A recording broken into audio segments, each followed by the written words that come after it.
दोस्तों, आप सभी का YouTube फैमिली में आज के नए खास वीडियो में स्वागत है। प्लीज़ वीडियो को पूरा सुनें। ज़िंदगी में खुद को बदलना है तो इस 10 स्थानों पर चुप रहना चाहिए। ज़िंदगी बदल सकती है। आइए जानते हैं ऐसे 10 मौके पर जहां चुप रहने से काफ़ी लाभ मिल सकता है। अनावश्यक बोलने से भी काफ़ी नुकसान हो सकता है। बात कड़वा है लेकिन सच है। नंबर 1, अगर आपकी बात से किसी को मानसिक ठेस पहुंच रहा है तो वहां पर चुप हो जाना चाहिए। कमज़ोर व्यक्ति के बारे में कुछ भी बोलकर आप महान नहीं बन सकते हैं। महान आप किसी कमज़ोर का साथ देने में बनेंगे।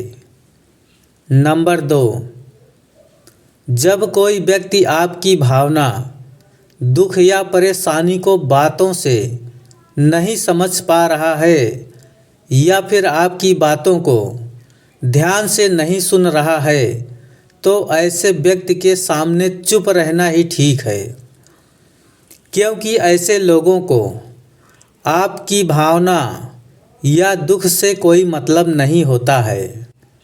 ऐसे लोगों को अपना राज न बताएं, नहीं तो बाद में पछताएंगे। नंबर 3, अगर आपको क्रोध आ रहा है तो आप वहां से किसी का अनादर किए बिना चले जाएं या फिर चुप रहें। क्रोध करने से आपके रिश्ते खराब होंगे।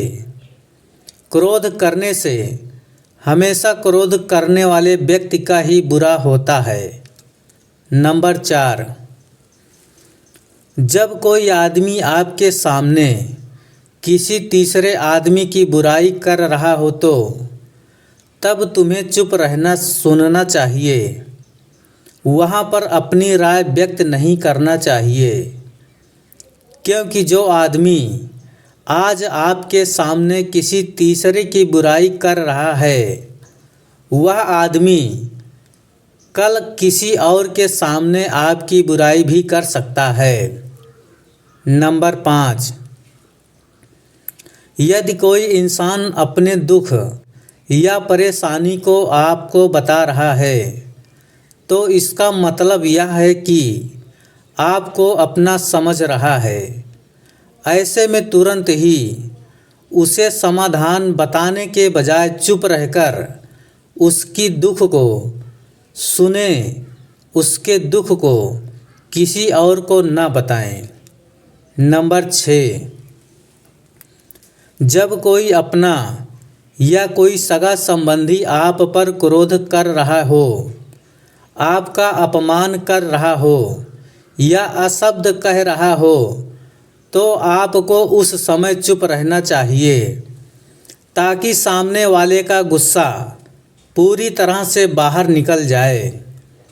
यदि आप सही हैं तो उससे कतई माफ़ी न मांगें और चुप रहकर सही समय का इंतज़ार करें। वह खुद ही आपसे माफ़ी मांग लेगा या उसे अपने गलती का एहसास हो जाएगा। नंबर 7,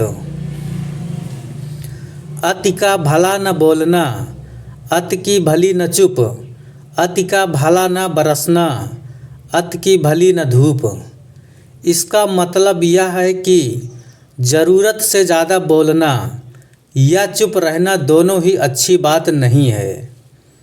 जैसे ज़रूरत से ज़्यादा बारिश हो जाए या फिर धूप, दोनों ही दिक्कत देती है। उसी तरह अगर आपको कहीं चुप रहने से आर्थिक लाभ हो रहा है तो वहाँ चुप रहना ही ठीक है। नंबर 8, अगर आपके पास कोई सबूत नहीं है तो वहाँ चुप रहने में ही भलाई है। चुप रहने से दिमाग में नई कोशिकाओं का निर्माण होता है और इससे ज्ञान की वृद्धि होती है। बोलने में वही भलाई है जहां आपको किसी चीज़ के बारे में पूरा नॉलेज हो। नंबर 9, यदि कोई वस्तु आपके लिए अपवित्र है और वही वस्तु दूसरों के लिए पवित्र है, तो वहाँ आपको चुप रहना चाहिए। पवित्र वस्तुओं का अपमान न करें। हमें किसी भी चीज़ का अपमान नहीं करना चाहिए, चाहे वह किसी इंसान को लेकर हो या फिर किसी धर्म को लेकर। अपमान करने से आप महान नहीं बन सकते हैं। नंबर 10,